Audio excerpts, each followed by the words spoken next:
সুশাসন বলেন, প্রকৃত রাজনীতি বলেন, আমরা দিন দিন পিছিয়ে যাচ্ছি। বিগত কয়েকটি বছর যে দেশ পরিচালনা হয়েছিল, এই সমসাময়িক কালে বা স্বাধীনতার পর সবচেয়ে স্বর্ণযুগ ছিল 91 থেকে 96, এবং সে সময়ে রাজনীতি, সে সময়ে দেশ পরিচালনা, সুশাসন প্রতিষ্ঠিত করা, দেশের নেতৃত্ব দেওয়া, এটা কিন্তু স্মরণীয় ছিল। দিন যত যাচ্ছে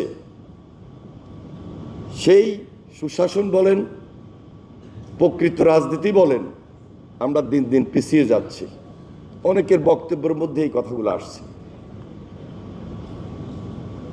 সত্যিকারভাবে যদি বলি, এখন পর্যন্ত ব্যারিস্টার আব্দুল সালাম তালুকদারের মতো মহাসচিব পাই নাই। ভবিষ্যতে যদি এই দেশের রাজনীতি তারেক রহমানের নেতৃত্বে খুব অর্গানাইজড ওয়েতে বিদেশে বসে যে কথাগুলো বলছেন, যে কথাগুলোর উপরে ভর করে আমরা কর্মী, দেশের মানুষ, সাধারণ কর্মীরা আস্থা এবং বিশ্বাস রাখছি, তাহলে হয়তোবা আমরা ভবিষ্যতে এই দলের সুনাম রক্ষাও করতে পারবো, আর গত 17 বছরের রাজনীতিতে যে ট্রেন্ড চালু হয়েছে, এখান থেকেও নিষ্কৃতি পেতে পারবো। বান্ডেল থাকলে প্রতি সেনমানিতে টাকা বাঁচবে। বিকাশ সেনমানি বান্ডেল কিনে জিতুন প্রতি লেনদেনে। এবং তারেক রহমানের নেতৃত্বে বিশ্বাস করি, আশা রাখবো যে ভবিষ্যতে সালাম তালুকদারের মতোই যিনি সৎ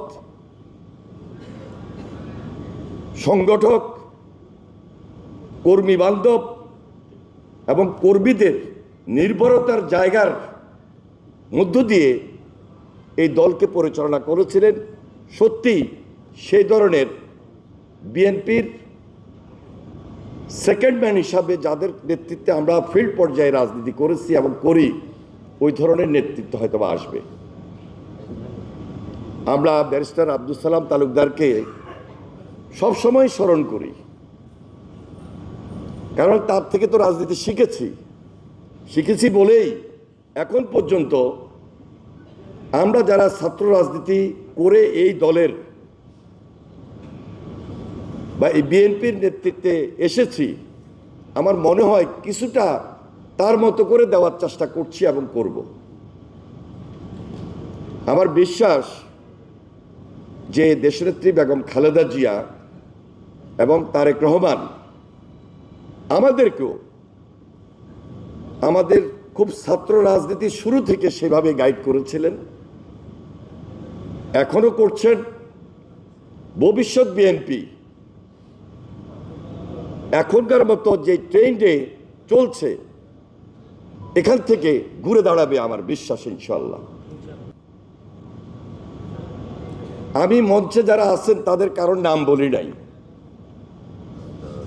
যদি সালাম তালুকদার থাকতেন, আর যেভাবে আমরা মঞ্চে যারা থাকেন বাই সিরিয়ালি সবার নাম বলতে থাকি এবং সামনেও সবাইকে পরিচয় করিয়ে দিই একটা মিটিং চলাকালীন, এটা সালাম তালুকদার কখনো পছন্দ করতেন না,